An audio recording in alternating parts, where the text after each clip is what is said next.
Long, long ago, before the city had wars, and before the river bowed to man, there came a woman from the sea. No one saw how she arrived. The fisherman said the waters had gone still like glass, and the winds had bowed its head. And then she rose, walking calmly onto the shores of the village of Idè, her skin shimmering like the moon on water, her eyes as deep as the ocean's belly. Her name was Moradeu, though none knew where she had come from. Her beauty was unearthly. Her voice carried wisdom like waves carry boats. But it was the humble fisherman Adekboju who won her heart. He did not ask her questions. He simply loved her completely and without fear. She cooked with the other women. She bathed her children in the stream. And though the villagers found her strangely graceful, strangely quiet, they accepted her. Together, Moradeu and Adekboju built a home full of music, laughter, and love. They have 3 daughters, Abeni, Temilade, and Ifeoluwa, and 1 son, Obani Jesu. The children were beautiful, their eyes bright with mystery. What no one knew, not even Adekboju, was that Moradeu was not of this world.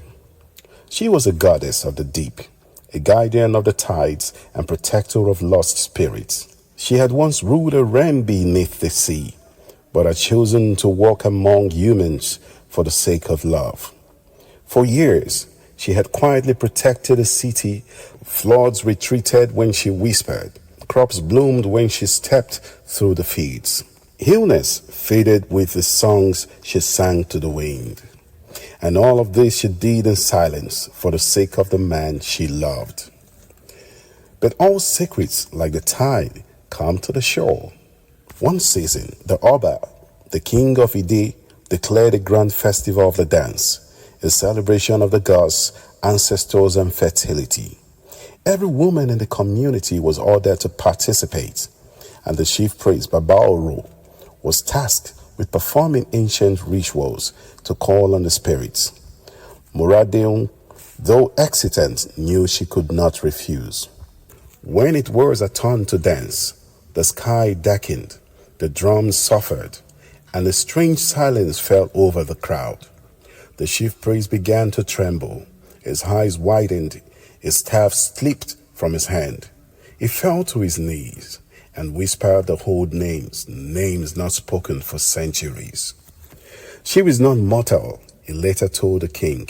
She is one of the primordial mothers, a goddess who walked with Olukun. She must not stay among us.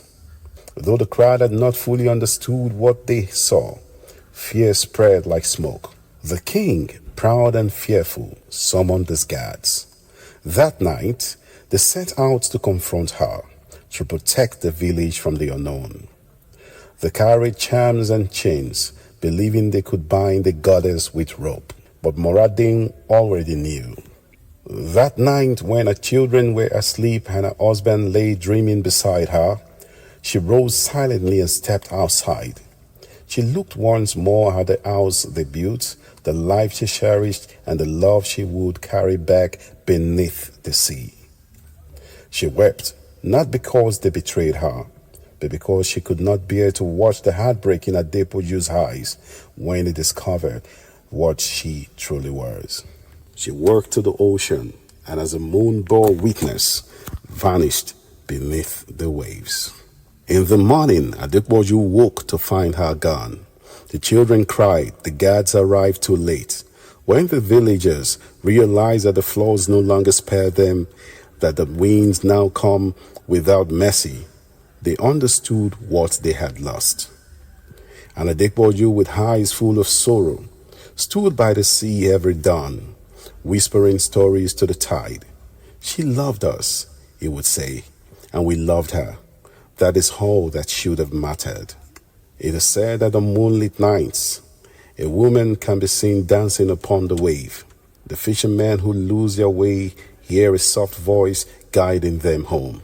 She is Moradeu, the goddess who shows love over power and left behind a story that even time cannot erase.